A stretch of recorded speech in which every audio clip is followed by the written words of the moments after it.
সুপ্রিয় দর্শক, আপনাদের সকলকে আমন্ত্রণ জানাই আমাদের আজকের দেশের কথা দেখার জন্য পাবলিক টাইমস আয়োজিত টক শো। আজ আমাদের সাথে উপস্থিত রয়েছেন সম্মানিত অতিথি হিসেবে professor doctor lieutenant colonel Nazmul Ahsan Kalimullah, BNCCO এবং চেয়ারম্যান জানিপপ। স্যার, আপনাকে স্বাগত আমাদের অনুষ্ঠানে কথা বলার জন্য। আসসালামু আলাইকুম। ধন্যবাদ। ওয়ালাইকুম আসসালাম। স্যার, আমরা প্রথমেই একটি বিষয়ে আসছি, সেটি ইতিমধ্যে খুব সফলভাবে বিভিন্ন জায়গায় প্রচারিত হচ্ছে যে বাংলাদেশের অন্তর্বর্তীকালীন সরকারের মাননীয় প্রধান উপদেষ্টা প্রফেসর ডক্টর মোহাম্মদ ইউনূস তিনি বিমস্টেক সম্মেলনে অংশ নিয়েছেন। সেখানে অনেকগুলো কূটনৈতিক তৎপরতা খুব সফলতার সাথে সরকারের পক্ষ থেকে নেওয়া হয়েছিল এবং সেখানে বেশ কিছু সফলতা আমরা দেখছি। আপনি স্যার যদি বলেন যে এই যে আপনি ইতিমধ্যে জেনেছেন যে বাংলাদেশ থেকে মিয়ানমারের এক রোহিঙ্গা যারা শরণার্থী রয়েছে বাংলাদেশে, তাদেরকে ফিরিয়ে নেওয়ার ব্যাপারে একটি পদক্ষেপ হয়েছে, সিদ্ধান্ত হয়েছে এবং 1,80,000 রোহিঙ্গা শরণার্থী শিবিরে যারা রয়েছেন রোহিঙ্গাদেরকে ফিরিয়ে নেওয়া হবে তাদের দেশে। তো এটি তো একটি বাংলাদেশের জন্য মাইল ফলক, কেননা বিগত সরকারের সময়ে কূটনৈতিক তৎপরতার দিকে যদি আমরা তাকাই তাহলে দেখবো যে সেখানে কোনো সুফলতা বা সফলতা কোনো দিক থেকেই কোনো আশার আলো হয়নি। চেষ্টা করা হয়েছিল হয়তোবা, কিন্তু সেটি কোনো বাস্তবে রূপ দেখা দেয়নি। তো এই বিষয়ে স্যার আপনি এটিকে কিভাবে মূল্যায়ন করবেন, বাংলাদেশের বর্তমান সরকারের এই সফলতাকে? ধন্যবাদ। আমার কথাগুলো খুব আনকাইন্ড মনে হতে পারে, সেটা আমি প্রথমেই ক্ষমা চেয়ে নিচ্ছি। আসলে পুরো বিষয়টাই একটা শুভঙ্করের ফাঁকি সদৃশ্য বিষয়। আপনার আমাদের এই রোহিঙ্গা জনগোষ্ঠীর বসবাস হচ্ছে আপনার আমাদের সীমান্ত সংলগ্ন রাখাইন রাজ্যে, যেটা ঐতিহাসিকভাবে দক্ষিণ আরাকান নামে পরিচিত। এখন এই রাখাইন রাজ্যের 90% অঞ্চল আরাকান আর্মির দখলে। তারা কেন্দ্রীয় বা জুন্তা সরকারের আনুগত্য স্বীকার করে না এবং কার্যত স্বাধীন একটি এন্টিটি। তো সেই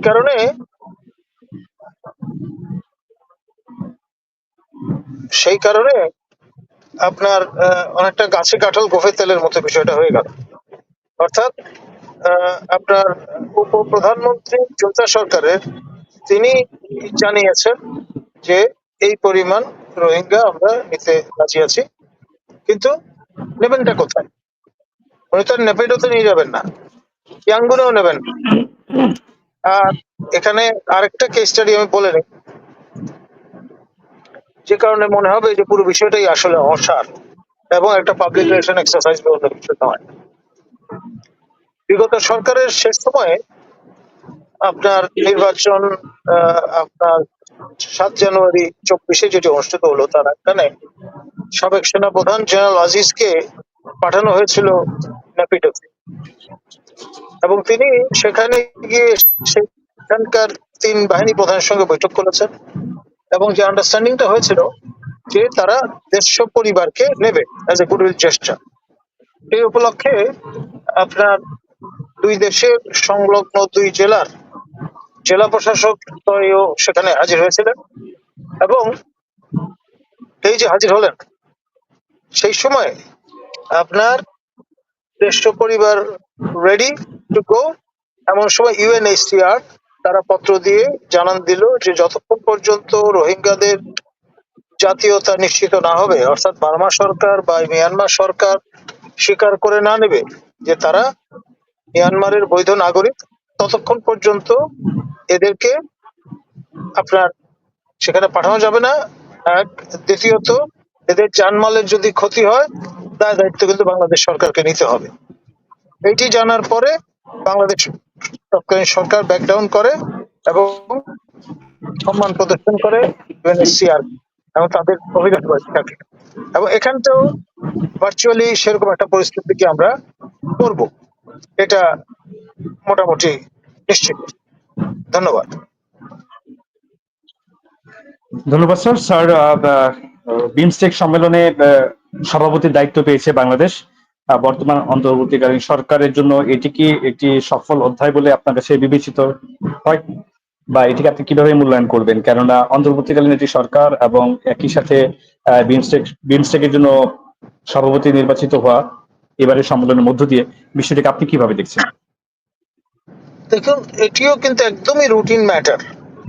আপনার বিমস্টেক এমন একটি প্ল্যাটফর্ম যেখানে অ্যালফাবেটিক্যাল অর্ডারে এটা এই সভাপতিত্ব রোটেট করে।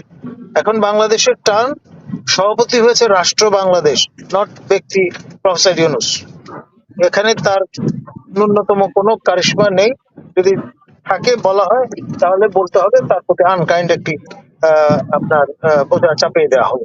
আসলে বিষয়টা যিনি থাকছেন এখন সরকার প্রধান, তার উপরে এটি বর্তাত। তিনি রাষ্ট্রকে প্রতিনিধিত্ব করছেন মাত্র। ধন্যবাদ।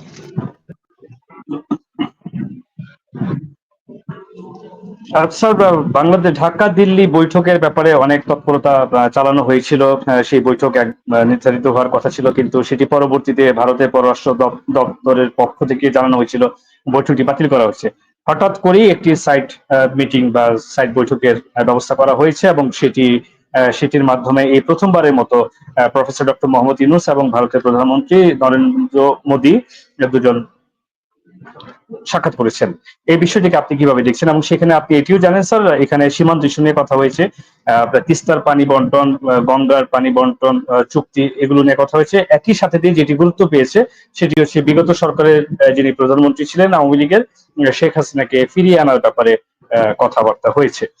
বিষয়টিকে আপনার কাছে কেমন মনে হচ্ছে এবং এটিকে আদৌ সম্ভব কিনা আপনার কাছে মনে হয় যে শেখ হাসিনাকে ভারত আহ, বাংলাদেশের কাছে ফিরিয়ে দিতে পারে বিচারের মুখোমুখি দাঁড় করানোর জন্য? ধন্যবাদ।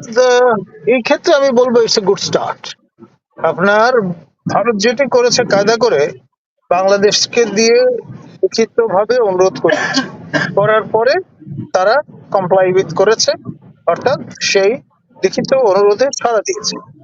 দিয়ে যে বিষয়গুলো আলোচনা হয়েছে সেগুলোর কথা আপনি উল্লেখ করেছেন, কিন্তু সবচেয়ে কঠিন সোনার পাথর বাটি যেরকম অসম্ভব জিনিস, সেই রকমটি শেখ হাসিনার ইস্যুতে দাঁড়াবে। এই কারণে যে এটা অবধারিত, যেভাবে আমাদের এখান থেকে ফ্রম দ্য গ্রাউন্ড দাবি দেওয়া তোলা হয়েছে, আহ, আপনার বিচারের পরবর্তী যে রায় সেটি কার্যকর করবার, সেই নিরিখে আমাদের দেশের সবচেয়ে সেরা জারিস্ট ডক্টর কামাল হোসেন কন্যা, ব্যারিস্টার সারা হোসেন, তিনি একটি বক্তৃতায় সম্প্রতি বলেছেন যে আপনার এই যে দাবিটা আমরা করি মৃত্যুদণ্ডের, এই দাবি যখনই উত্থাপিত হবে বা এটা নিয়ে আমরা যত শোরগোল করব, ততই কিন্তু শেখ হাসিনার প্রত্যার্পণ অনিশ্চিত হয়ে যাবে। আন্তর্জাতিক সম্প্রদায়, বিশেষ করে ইউরোপীয় বিভিন্ন দেশে মৃত্যুদণ্ড রহিত করা হয়েছে। আর ভারত যদি জানে যে এই বিষয়টি কার্যকর হতে চলেছে, ন্যাচারালি তারা আন্তর্জাতিক সম্প্রদায়ের আপনার সমালোচনার ভয়ে এবং নিজেদের আপনার অবস্থান ঠিক রাখবার জন্য তারা এই প্রত্যার্পণ করা থেকে বিরত থাকবে বলে আমি মনে করি। ধন্যবাদ। ধন্যবাদ স্যার। স্যার, এটির সাথে আমার একটি সম্পূরক প্রশ্ন রয়েছে যে আপনি এটিও দেখেছেন, সংবাদ মাধ্যমে প্রকাশিত হয়েছে যে বাংলাদেশের সরকারের পক্ষ থেকে ভারতকে একটি অনুরোধ করা হয়েছে শেখ হাসিনার বিষয়ে। সেটি হচ্ছে যে ওখানে অবস্থান করে উনি যেসব উস্কানিমূলক বক্তব্য দিচ্ছেন বা এই অন্তর্বর্তীকালীন সরকারকে নিয়ে যে মিথ্যা রটনা ছড়াচ্ছেন, সেই বিষয়ে একটু অনুরোধ করা হয়েছে যেন এমনটি না করা হয় এবং এই ব্যাপারে যেন পদক্ষেপ ভারত সরকারের পক্ষ থেকে নেওয়া হয়। এতে করে স্যার আপনার কাছে কি মনে হয় যে কোন ধরনের ভবিষ্যতে কোন ধরনের প্রচারণা বা বক্তব্য শেখ হাসিনার পক্ষ থেকে তাহলে বন্ধ হবে আপনার কাছে মনে হয়, এবং ভারত সরকার কি এই বিষয়ে যথেষ্ট পদক্ষেপ নিবে বলে মনে করেন এই অনুরোধের প্রেক্ষিতে? আমার মনে হয় ভারত যেটি করবে, আমাদের পক্ষ থেকে বলা দরকার, আমরা বলেছি, তাদের পক্ষ থেকে শুনবার দরকার ছিল, তারা শুনেছে। কিন্তু এক্ষেত্রে আমার ধারণা শেখ হাসিনা যেহেতু তাদের আশ্রিত এবং এক ধরনের রাষ্ট্রীয় অতিথি মর্যাদায় সেখানে অবস্থান করছেন, তার পায়ে সম্ভবত তারা দেরি করাবে না। আর এই বাক স্বাধীনতার যুগে আপনার তেমনটি ভারত করতেও চাইবে না। ধন্যবাদ। ধন্যবাদ স্যার।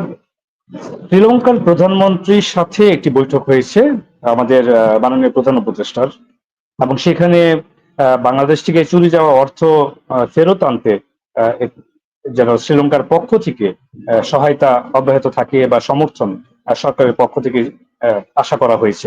এই বিষয়টিকে আপনি কিভাবে দেখছেন? কেননা বাংলাদেশ সরকার ইতিমধ্যে এই চুরি যাওয়া অর্থ যেগুলো পাচার হয়ে গেছে সেগুলো ফিরিয়ে আনার জন্য একটি প্রচেষ্টা চালিয়ে যাচ্ছে ক্রমাগত। বিষয়টাকে আপনি কিভাবে দেখছেন? এটি কি আশার আলো হিসেবে আমরা দেখতে পারি কিনা? এখন এ ধরনের পদক্ষেপ বিগত সরকারও নিয়েছে। আপনার বিশেষ করে আহ, তাদের যারা পলিটিক্যাল অ্যাডভার্সারি, তাদের অর্থ কিভাবে রিকভার করা যায় সেই জন্য বিশেষ দায়িত্ব দেওয়া হয়েছিল ফেরদৌস খান নামে একজন ব্যক্তি। তিনি special assistant to the prime minister হিসেবে এর মধ্যে কাজ করছিলেন, এবং একমাত্র পুরো সরকারের মধ্যে তাকেই এক্সামশন দেওয়া হয়েছিল, অর্থাৎ তিনি যতবার ইচ্ছা ততবার দেশে বাইরে যেতে পারবেন, জিও ছাড়া। খেয়াল করে দেখেন। এবং এই অসংখ্যবার যাওয়া আসার পরেও কিন্তু আপনার অর্থ রিকভার করা সত্যিকার অর্থে নিশ্চিত করে কার্যকর করা যায়।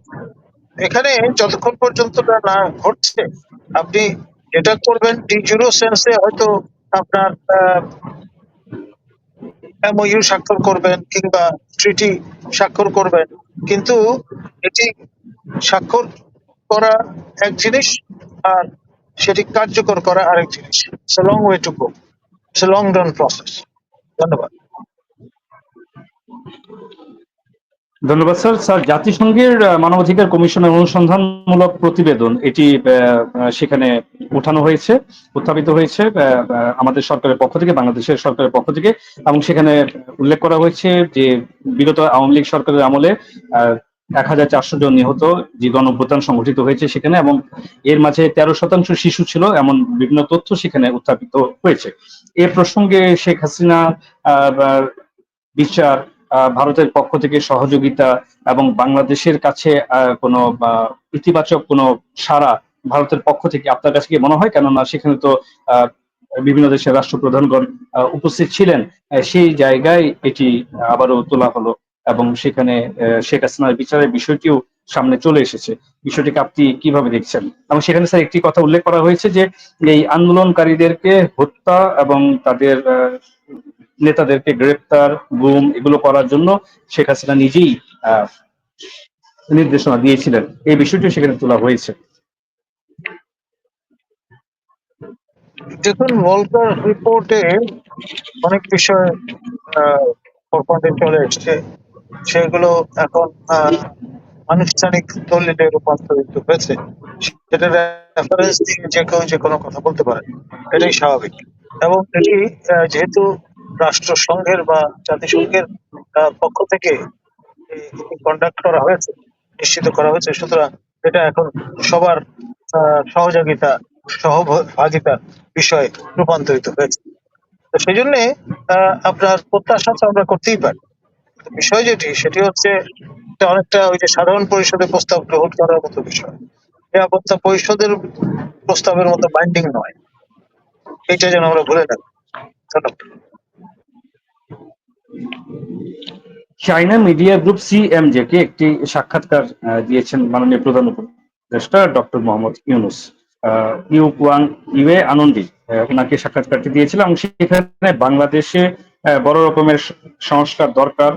চীন সরকার, চীনা ব্যবসায়ী ও জনগণ সবার কাছ থেকে বাংলাদেশের সমর্থন পাওয়া গেছে, এমন বিভিন্ন বিষয় তিনি উল্লেখ করেছেন, এবং এই সফরকে উনি অত্যন্ত তাৎপর্যপূর্ণ এবং উল্লেখযোগ্য বলে অভিহিত করেছেন। সম্প্রতি যে চীনা সফরটি হয়েছে, আমি স্যার আপনার কাছে যেটি জানতে চাইবো সেটি হচ্ছে যে এই যে চীন সফর, এই যে ভারতের প্রধানমন্ত্রীর সাথে সাক্ষাৎ, এই যে বিমস্টেক সম্মেলনের অংশগ্রহণ, রোহিঙ্গা শরণার্থীদের ফিরিয়ে নেওয়ার ব্যাপারে কূটনৈতিক তৎপরতায় আহ, এগিয়ে যাওয়া, এই সবকিছু মিলিয়ে এই সরকারের কূটনৈতিক সফলতা বা কূটনৈতিক তৎপরতাকে আপনি কিভাবে মূল্যায়ন করবেন?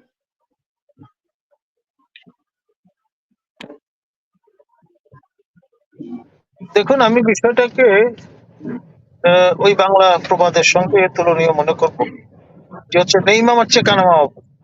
এখন হাত পা গুটিয়ে নিশ্চল বসে থাকার চেয়ে দৌড়ঝাঁপ কিছু না কিছু ফল আপনাকে প্রদান করবে, এটাই স্বাভাবিক। সেই দৃষ্টিকোণ থেকে দেখলে ইটস এ গুড স্টার্ট। আবার সেই সঙ্গে আহ, আপনার লাভের বা ডিভিডেন্ডের পরিমাণ কতটুকু সেটাও খতিয়ে দেখা প্রয়োজন। আপনার এ ধরনের এমওইউ কিংবা চুক্তি হাসিনার সময়ও কিন্তু আমরা দেখেছি চীনকে সহর্ষে নির্দ্বিধায় করে দিতে। কিন্তু তার কতটা বাস্তবে কাজে লেগেছে সেটাও কিন্তু আসলে খতিয়ে দেখার সময় এসেছে। সুতরাং আপনি নিশ্চয়ই ভালো করে জানেন যে হাজারটা এমওইউ স্বাক্ষর করেন না কেন, এই এমওইউ গুলো কিন্তু বাইন্ডিং নয়। এক ধরনের যেটাকে ট্রিটি অব্লিগেশন বলি সেটা কিন্তু এখানে অনুপস্থিত থাকে। ধন্যবাদ। তাহলে স্যার এই যে 2.1 বিলিয়ন ডলারের একটি কথা বলা হয়েছে, ঋণ অনুদান প্রস্তাব এবং সুদমুক্ত ঋণ আগামী 2028 সাল পর্যন্ত, এই বিষয়টি কি তাহলে আপনার কাছে বাস্তবসম্মত মনে হচ্ছে না? দেখুন, এটি নিছক প্রতিশ্রুতি মাত্র। একই ধরনের প্রতিশ্রুতি ঢাকায় এসে চীনা প্রেসিডেন্ট করেছিলেন, সেটা কতটুকু বাস্তবায়িত হয়েছে সেটা যদি সেদিকে যদি নজর দেন তাহলে বিষয়টা পরিষ্কার হয়ে যাবে আপনার কাছে। ধন্যবাদ। ধন্যবাদ স্যার। স্যার আমি যেটি জানতে চাচ্ছিলাম এখন আপনার কাছ থেকে শেষের দিকে চলে এসেছি, সেটি হচ্ছে যে চিকেন নেক নিয়ে বেশ শঙ্কার কথা ভারত জানিয়েছে, উদ্বেগের কথা ভারত জানিয়েছে, এবং আপনি জানেন ইতিমধ্যে সেখানে ভারতীয় সেনাবাহিনীর পক্ষ থেকে সেনা মোতায়েন করা হয়েছে, ভারী অস্ত্রশস্ত্র সেখানে সজ্জিত অবস্থায় রয়েছে, মোতায়েন করা হয়েছে। এই বিষয়টিকে আপনি কিভাবে দেখছেন? এটি বাংলাদেশের জন্য শঙ্কার জায়গা কেমন তৈরি করছে, এবং এই বিষয়টি হঠাৎ করেই সামনে কেন এসেছে বলে আপনি মনে করছেন? যদিও বলা হচ্ছে যে সম্প্রতি প্রফেসর ডক্টর মোহাম্মদ ইউনূস মাননীয় প্রধান উপদেষ্টা উনি যখন চিকেন উনি চীন সফরে ছিলেন তখন কথা বলছিলেন যে বঙ্গোপসাগর ইস্যুতে এবং বাংলাদেশ একমাত্র অভিভাবক এই অঞ্চলের জন্য, এই বিষয়গুলো নিয়েই উদ্বেগ প্রকাশের বহিঃপ্রকাশ এই যে সেনা মোতায়েন। তা বিষয়টাকে আপনি কিভাবে দেখবেন?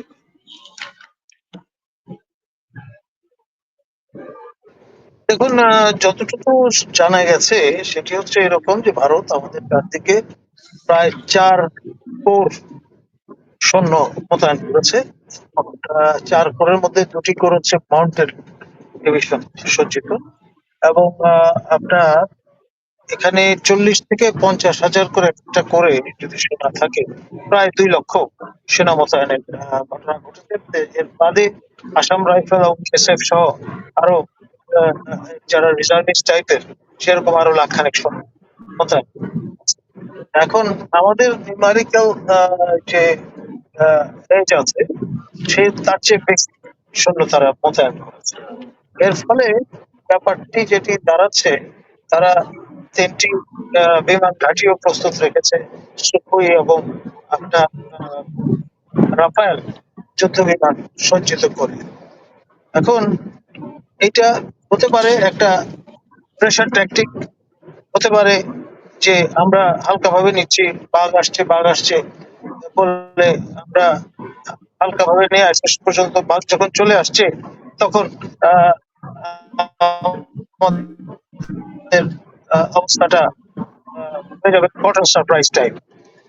সেই সেটাও আসলে করিয়ে দেওয়া যায় না। সেজন্য যেটি আমরা পাঠ্য বইয়ে পড়েছি ছোটবেলা, eternal vigilance is the price of freedom, অর্থাৎ সার্বক্ষণিক সতর্কতার মধ্যে স্বাধীনতার সার্থকতা নিহিত। এই বিষয়টা যেন আমরা সবসময় মনে রাখি। ধন্যবাদ। ধন্যবাদ স্যার। আমি একদম শেষে যে বিষয়টি জানতে চাইবো সেটি হচ্ছে যে এই যে আপনি বলছিলেন যে চিকেন নেকে যে অস্ত্র মোতায়েনের কথা আপনি তথ্য দিচ্ছিলেন, পরিসংখ্যান দিচ্ছিলেন, একদিকে ভারতীয় সেনাবাহিনীর অবস্থান সেখানে এবং একদিকে ভারতের প্রধানমন্ত্রী এবং বাংলাদেশের অন্তর্বর্তীকালীন সরকারের মাননীয় প্রধান উপদেষ্টার সাক্ষাৎ, দুটো বিষয় দুই দিকে ঘটে যাচ্ছে, মানে ঘটেছে। তো তাহলে সম্পর্কের সম্পর্কের জায়গা থেকে ভারতের সাথে বাংলাদেশের সামনে আপনার কাছে কি মনে হয় যে যে উষ্ণতা ছিল সেই উষ্ণতার দিকে আবারও যাওয়ার একটি সম্ভাবনা রয়েছে এই বৈঠকের মাধ্যমে, এবং এই সমস্যাগুলো সমাধান করা সম্ভব? দেখুন, বরফ কি আলোচনার গলতে কোনো শুরু বিকল্প করেছে নেই। আপনার কাছে মনে হয় স্যার? আলোচনার কোনো বিকল্প নেই। আপনার যুদ্ধ কোনো স্থায়ী সমাধান নয়, এবং আধুনিক বিশ্বে গঠনমূলক কোনো ফলাফল প্রদান করে না। এই জন্যে এই যে মিথস্ক্রিয়াটি ঘটলো, তা এক অর্থে আহ, আপনার খলবল মুক্তি ঘটালো। যে টেনশনটা ছিল, সেটা কিছুটা পরিমাণে হলেও আপনার আহ, সহনীয় মাত্রায় নিয়ে গেছে পুরো পরিস্থিতি পরিবেশটাকে। সেই বিষয়ে সেভাবে বিষয়টাকে বিবেচনায় নিতে হবে। ধন্যবাদ স্যার। ধন্যবাদ স্যার আপনাকে, অসংখ্য ধন্যবাদ আমাদের সাথে এতক্ষণ থাকার জন্য, আপনার মূল্যবান মতামত এবং বিশ্লেষণ তুলে ধরার জন্য আপনাকে আবারও অসংখ্য ধন্যবাদ। আপনাকেও ধন্যবাদ।